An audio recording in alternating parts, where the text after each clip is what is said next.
Welcome to Dear Diaspora, a podcast celebrating the African diaspora and the changemakers, innovators, and entrepreneurs working to make our world a better one to live in. I'm your host, Ndulwa Kowa. Let's get started. Welcome to season 3 of the show. I am so excited to be back with brand new episodes of Dear Diaspora. If you are a new listener, thank you so much for tuning in. I really hope you enjoy the content and the episodes. And be sure to follow the podcast on social media at Dear Diaspora for daily updates and inspirational content. So you've probably noticed that today's episode is out on a Tuesday and not a Sunday like I've been doing for the past year or so. I've been doing some work to grow Dear Diaspora's audience, and the numbers show that episodes released during the week usually perform better. So I'm switching things up a bit and seeing how things go. So there's been lots of conversation, especially this past year, about the importance of having multiple sources of income and not relying solely on your day job. So many of us are still dealing with the impact of the pandemic, and like me, you're probably thinking of the different ways you can supplement your income to ensure that you have some cushion should anything like this ever happen again. If so, you'll love today's episode with Teri Ijeoma, founder and CEO of Invest with Teri. Teri teaches you how to supplement your daily, weekly, or monthly income with trading so that you can live your best life. Teri began her professional career working in education and nonprofits, and when she started trading stocks 9 years ago, she initially saw it as an opportunity to simply supplement her income. She was so successful, though, with this side hustle that in 2017 she decided to quit her job, travel the world, and begin trading full-time. She now offers an online curriculum that shares her investing strategies with people all over the world. During the episode, we discuss her upbringing in Dallas, Texas, and her college experience at MIT, her switch from being an educator to trading stocks and traveling full-time, how you can learn how to trade, pick the right companies, and make consistent gains, her advice for young people who are interested in investing but aren't sure where to start, details about her trade and travel program, and what being a part of the African diaspora means to her. I am so excited for y'all to listen to this episode. You might want to take out a pen and pad or type in your notes. Teri shared so many great nuggets, and I hope that you all enjoy this episode. Alright, so before we get into the episode, I am so excited to share that there's now a way you can officially support the show. Dear Diaspora is now on Patreon. Patreon allows you to support your favorite content creators, and in exchange, you get exclusive content only available to you via the Patreon platform. I'll be putting out bonus episodes and video interviews on there, and you also get access to podcast merch and opportunities to become a part of the show by either becoming a guest contributor or a guest collaborator. I would love your support as I continue to grow the show, so please visit patreon.com/Dear Diaspora. That's patreon.com/Dear Diaspora, or check out the link in the show notes to learn more and become a patron today.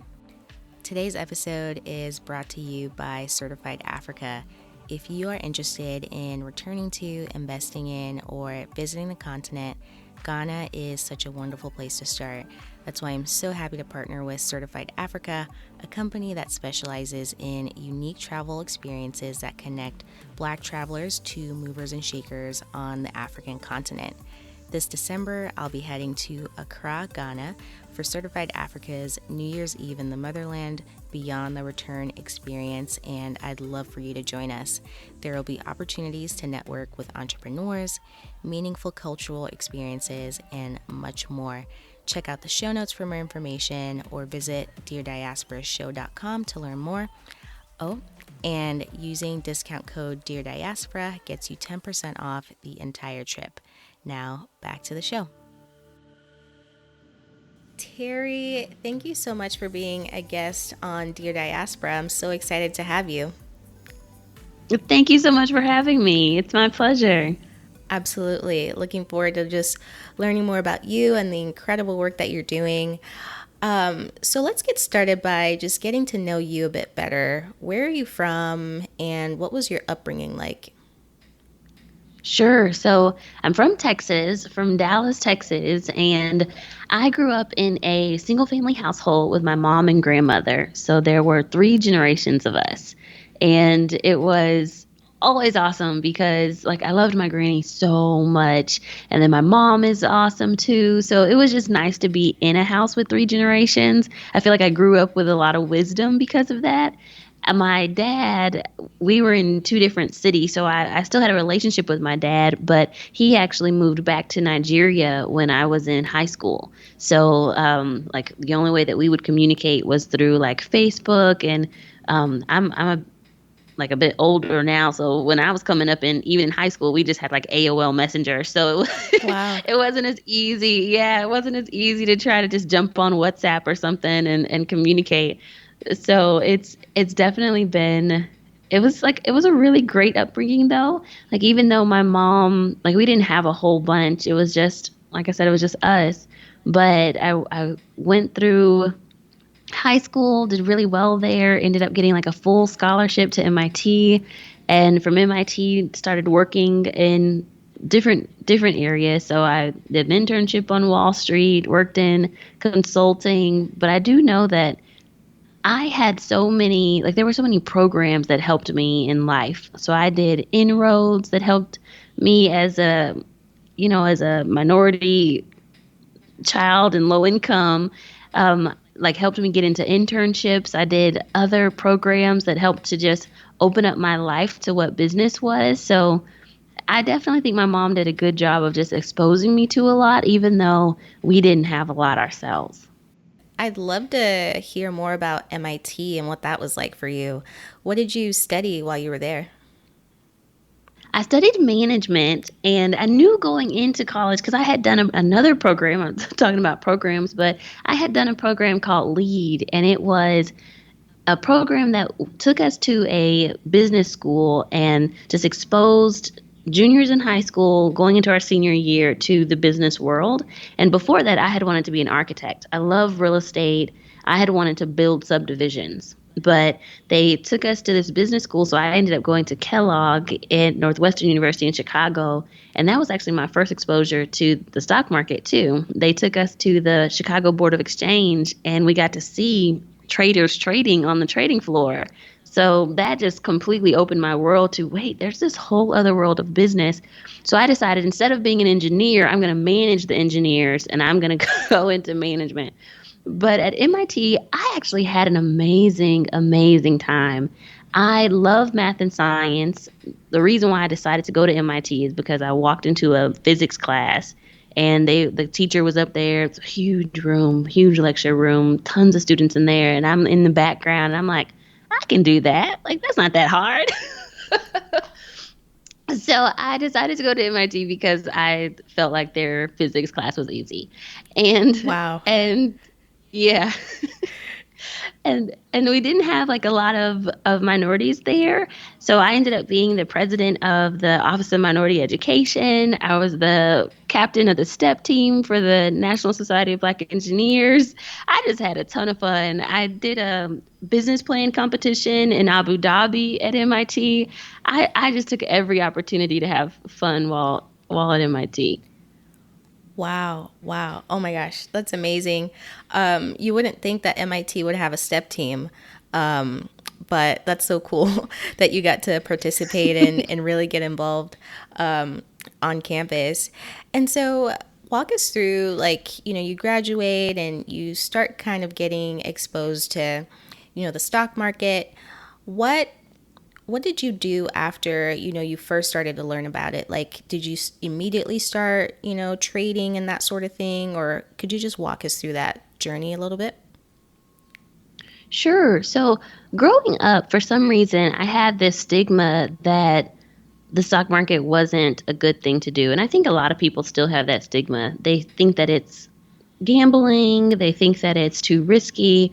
So they just kind of write it off as something that they don't want to do. Or if they do invest in the stock market, they think, well, the only way to do it is through my 401k, or I need to have some advisor, someone other than myself that will do it for me. So I actually went into my internship at Morgan Stanley with that same mindset. I had actually applied for a job in consulting and didn't get that one. And so my internship at Morgan Stanley was like the second runner up, right? And I think just my whole mindset changed when I got there. We did do a lot of numbers, and it was, as an intern, most of my job was more analysis and spreadsheets. So I didn't feel like, man, like this is the best thing in the world. But I saw that there were a lot of people making money in stocks. And so it definitely opened my mind to that this is possible. But it wasn't something like, to your question of, did I just immediately start investing for myself? No, because when you're first going into investment banking, they don't actually teach you how to invest for yourself. They're teaching you how to be an analyst, teaching you how to do work for their companies and how to make the bank money, right? So they didn't teach me how to individually do it for myself. It wasn't until way down the road, well, not way, I'm not that old, but it wasn't until years later into my career that I actually started investing for myself, and that was after the housing crash. So coming out of college, decided not to do banking. I went back to consulting, and one of our clients when I was in consulting was Teach for America. And so I decided, hey, I actually like this education realm. I like the idea of fighting for education equality. So I went on a 10-year career path of being in education. I worked for Teach for America's national department, helping to train teachers. Then I went and worked for an after-school program, helping kids in underserved communities in Chicago. But that's when I actually started trading on my own. Because when the housing market crashed, I knew this is a good time to invest in stocks. And that's when I started trading on the side. And I was going to ask this question later about just given our current environment and being in a pandemic, if that's kind of just changed how you teach and how you kind of trade stocks or invest. But I'd love to just maybe hear about the similarities between, when the housing market crashed and then now. Like, are you seeing anything similar, or is it two completely different situations? Great question. Great question. So there are some similarities are that the market fell extremely fast. So in March of 2020, when we started having fears of coronavirus, the market fell about 30%, like super fast. And it came almost out of nowhere. Like no one was expecting the market to fall the way that it did. And I think that's very similar to how we felt when the housing market crashed. It felt like it came out of nowhere and it just crashed super fast. Right after the housing crash, though, we did have a little bit of a recovery. Stocks started coming back up, but then over the next few years, they continued to go down into a recession. That's something that many scholars and financial analysts are saying will happen as well with coronavirus, but we haven't seen it play out. Where the stock market has risen over the last 3 months, it had this V recovery almost back to February highs, and many analysts are saying, well, that's great. It's done this recovery, and now we'll start going into a recession. So we'll have to see if it actually plays out that same way. A couple things that are not similar, though, is that when the housing market crashed, there was no liquidity in the market, in the financial banks. They were falling under.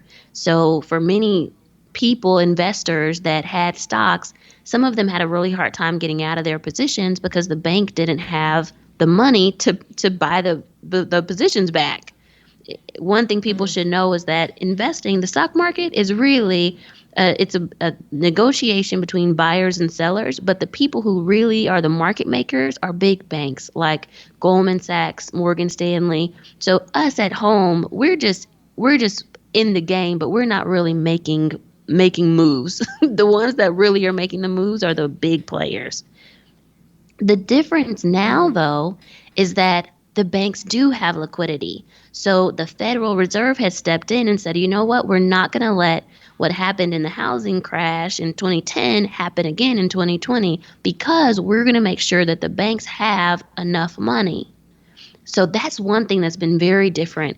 You've seen so many stimulus bills being passed, and the Federal Reserve are buying bonds, and now they're thinking about buying corporate bonds, which means like they'll shore up companies so that the companies don't go under. Like, that's different. So that's one of the reasons why we're seeing the stock market bounce back as much as we have, even though unemployment is higher than ever, even though the many businesses are falling apart. Like, all the movie theaters had no business for 2 months, like literally no business. The airlines companies, like, yes, they're coming back on, but they're still losing. American Airlines said they're losing like $50 million a month, and then they got super excited because now they're only losing $40 million a month. Like, that's still losing though, but their stocks are Right. are running up, and the only reason why is because the Federal Reserve is backing the money. Like, they're giving more liquidity, so that's something that's different from last time to this time. And so for someone who is, a young person and they're like, okay, I want to start, investing today. Like, what's the first step? Like, what do they do? First step. So let me give you two different aspects to the first step. First step is you need to get educated on stocks.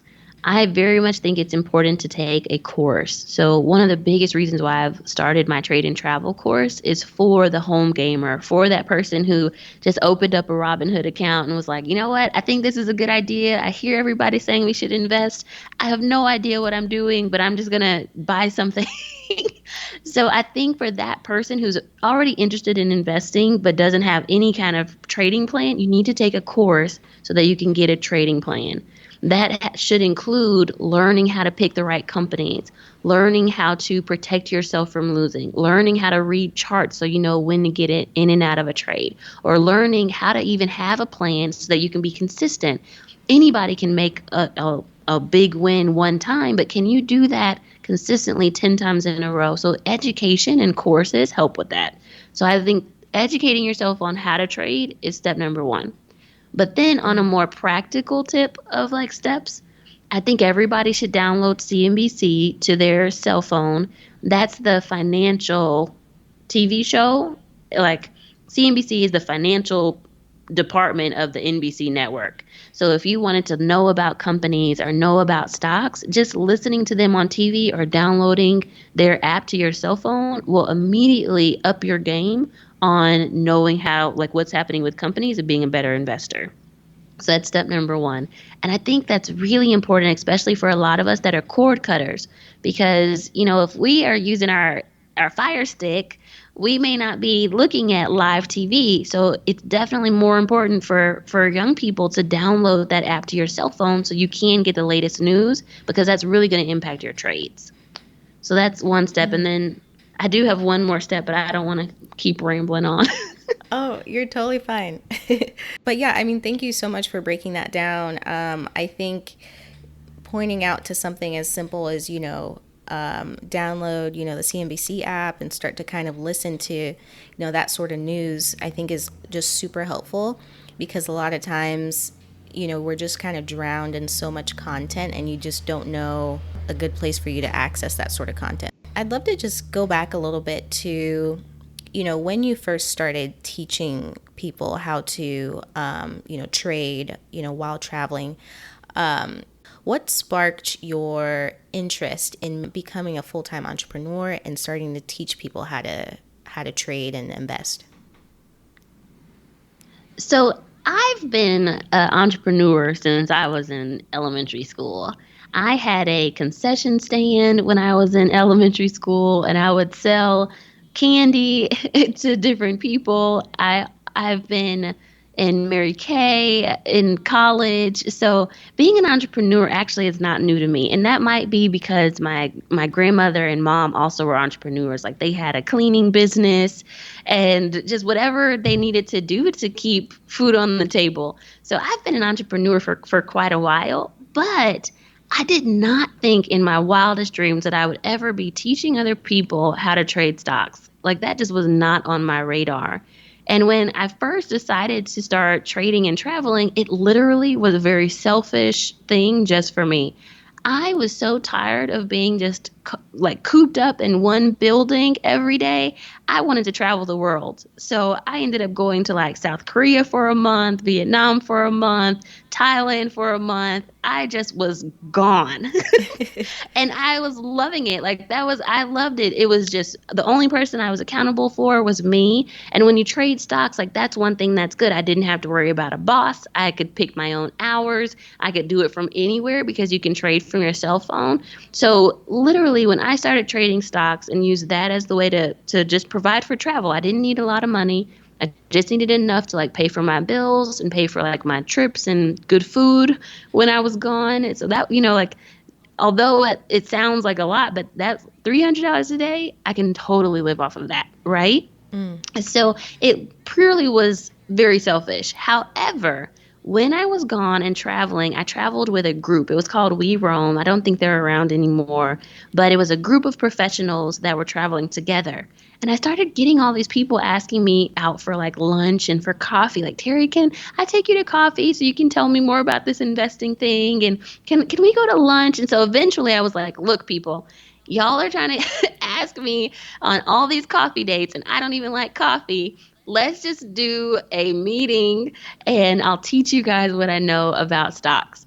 So we put together this class, and this first one was in Thailand. So there was a really cute office, like a co-working space in Thailand that we would go to.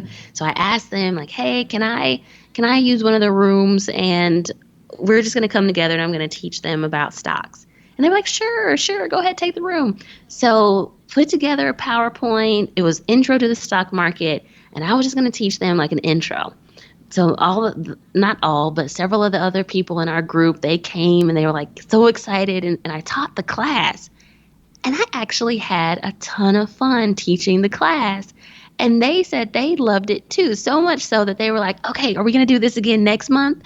So we actually did it again the next month. And this time we were in Vietnam because we were traveling like a month at a time in different countries. So in Vietnam, we did the same thing. We found like a little WeWork space, and we said, okay, let's do the class. So I put on the class. And then this time I was pretty, like anything I do, I want to do the best. So now I was like, well, I taught them the intro. Now I want them to be good at it. So I'm going to make this class a little more difficult. So did that class. They loved it. And then some other people from the workspace had come and they were like, so is this a series? And I'm thinking, no, like this is just supposed to be a one class thing. No.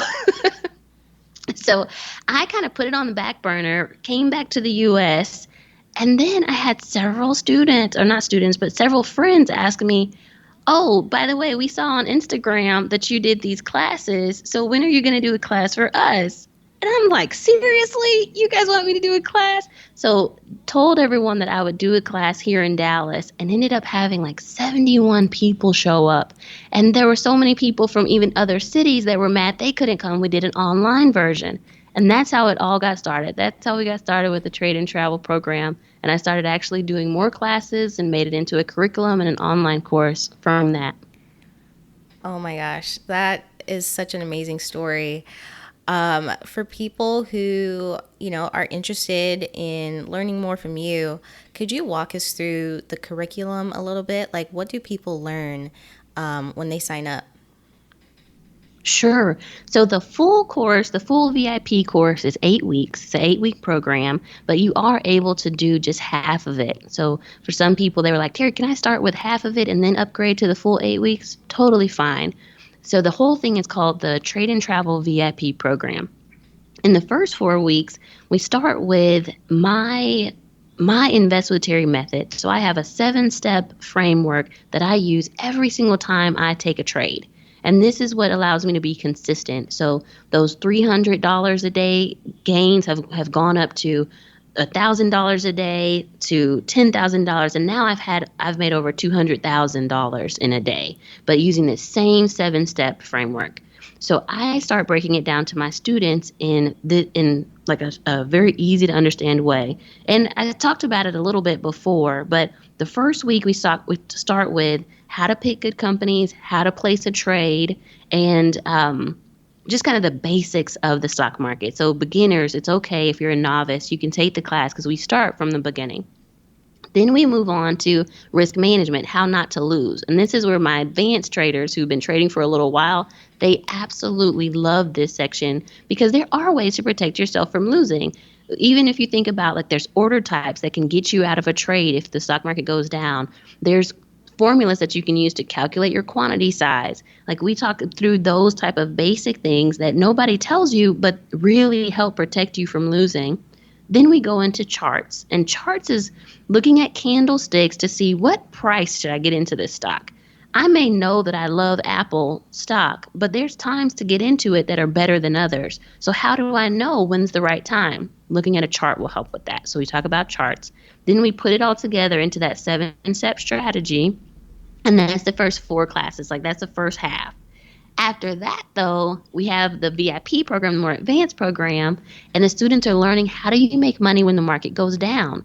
There are tons of traders that make billions of dollars when the market falls. So how do you make money on the way down? And those traders did extremely well during coronavirus. Like when the market was falling, they were like, Teri, I'm raining cash. um, and then we talk about gaps in Globex. So like, how do you take advantage of overnight trading? And then we take all of the things I've taught them and we amplify it with options trading. Because options is another asset class, but it's just like trading 100 shares of a stock at a time, and it takes less money. So it's actually pretty cool, but we go through options in the VIP program as well. Oh my gosh. I think once people learn all of that, they are super prepared to start making $1,000 in a day, which is our goal for our students. We're trying to help 1,000 people make $1,000 in a day, and we call it the $1 Million a Day Club. Because that's $1 million. If we get 1,000 people to make $1,000 a day, then we'd be generating $1 million a day in our community. Wow. I mean, that's just so powerful. And I love that you are doing this. And so for people who are interested, is stock trading, is it like a long-term game, or is it like you do it for a little bit, make your money, and then you're out? Like, how much time should people commit to it? Great question. So there's 2 different kind of forms of thought or groups of thought in investing. One is the long-term buy and hold Warren Buffett method, and then another is the short income driving method. And for me, I'm more of the active investor, income investor. So what does that mean? That means that I'm usually in a trade. One day would be a day trade. If you got into a stock and then got out of that same stock in one day, that's a day trade. Or I could be in a stock for a few days to a week or a couple weeks. That's a swing trade. When you're in a stock in one day and then you kind of let it go for a couple days or even a couple weeks. Anything less than a year would be considered short-term investing and active investing if you're holding a stock. So I think that that's the best way for me, but that's because I do use stocks to pay for my bills. So I use stocks to pay off my student loans. My student loan bill at one point was $17,000, and I said, you know what? If I can just pay $100 a day on that or $300 a day, I can pay that off pretty quickly. So I used investing for that. Or I wanted to do a trip to Greece. The trip to Greece was going to cost $3,500. Hey, $3,500, even if I just make $100 a day, I can pay that off in about a month or 2. The market's only open 5 days a week, the stock option for stocks and options. So you have to think about 5 days is 20 days a month that you can actually trade. But yeah, so in a couple months, I could pay for that. So I like trading stocks on like a daily, weekly, monthly basis to make income. And so what would you say is the biggest lesson you've learned going from, working, full-time to like kind of side hustling and then becoming a full-time entrepreneur? Like, what's that been like for you? Biggest lessons that I have learned in my transition. I think one is I've learned how valuable my time is. For a long time, I figured that everybody has to have a job, and in any job, I'm going to just do my best at it. So I've never had a job where I didn't work like 60 hours a week. Even if the requirement was 40, I was still working from home. I was still always on the clock. And, we can take our laptops anywhere. So I'm working on the weekends, just trying to do my best. And I thought, like, hey, that's just what everybody does. Like, this is just what life is. You go to work and you try to do your best, and you just always are at work and always at the hand of a boss. What I have learned becoming an entrepreneur is that that's not true. There are ways to make money that free up your time, and it's really up to you to decide what your time is worth. Are you worth putting in extra time but becoming an entrepreneur, or putting in extra time as an investor to free up your time at work? Or are you worth just more than what people are giving you? And I know that sounds really like elusive and just out there, but I've learned that, like, in my last jobs and as an assistant principal, and before, I had bosses that like really put me through the ringer, and I would just keep trying to prove to them that I was worth it. Like, even if I had staff members that backstabbed me and tried to take over my role. I had the boss tell me something and then go in front of other people and say that she didn't say that and act like I'm stupid. Like, just like the craziest things would happen when I was at work, but I thought that I didn't have any other options. But investing has really shown me that, like, no, you have other options. There are other ways to make money, and you're worth it. You're worth living your best life. So I think that's probably it for me. Wow. I mean, that's an amazing lesson. Definitely. And I'm glad that you've been able to kind of carve this path for yourself and find something that, you're passionate about, but then it also is able to sustain you and your lifestyle. So I know one of your goals with everything that you do is, helping individuals achieve financial freedom and build wealth. Could you speak a little bit more to that and like why that's so important? Yes. So I think the best way to talk about it is in just a couple stories of my students. So I have one student, her name is Annette, and I love her story because when she first came to me and talked and joined my class, she had just experienced the death of someone in her family. Like, her sister had passed away, and she had to take on taking care of her nephews. And I remember her struggle at the time was, Teri, one, I don't have enough money to take care of 2 new kids. And then on the same time, I'm working so much. She was a registered nurse, and she had so many hours that she was working. She didn't have the ability to take care of them because she's working so much. And after working in my class, she started making that $1,000 a day. She actually had a $20,000 a day recently, but I remember like one email she sent me in the very beginning, and she had just made $2,600 in a day. And she was like, "Oh my God, Teri, do you know that this actually will allow me to not have to work some hours at work, and I can actually take my son to school now? All I wanted to do was be able to actually take him to school myself, but I had to work so much, I couldn't take off the time to get him to school. But now that I have this extra income, I have freedom. I can take him to school myself."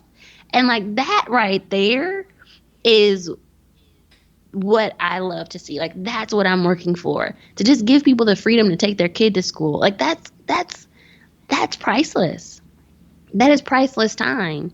And then, like, I have another student, his name is James, and James actually quit his job recently. He had been working in corporate America for 17 years, and he was able to quit his job and start trading stocks full time using my strategy. And what's amazing from him is he sent me a message recently, and he was just like, "Teri, I cannot imagine having to still go to work right now during coronavirus. I'm so thankful that you've taught me a skill where I could be home with my family during this time." And I was just like, wow, That's so true. Because in his line of work, he would have been essential. He would have still had to try to figure it out and go to work and figure, like, but no, he had figured out another stream of income that allowed him to have more quality time with his family and just be able to be at home when everybody else was home and even protect his health, right? So those kind of things are like what I do this for. I love being able to help people in that way. That is incredible. Thank you so much for touching on that, because so many of us, are essential workers and we are on the front lines. So having this alternative way of earning an income, I think, is really important for us to know for sure.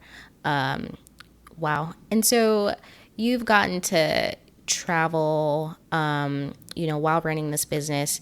Could you share maybe some of your favorite travel experiences or just favorite places to visit? Yes.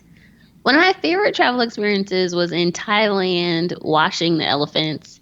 So you're not supposed to ride elephants, and I didn't know that, but I learned it when I went there. So there's an elephant sanctuary where they're taking care of elephants because there's a lot of elephants that are, people are riding on them, and so they're getting frail. And so in this sanctuary, they take care of the elephants and kind of let them run wild.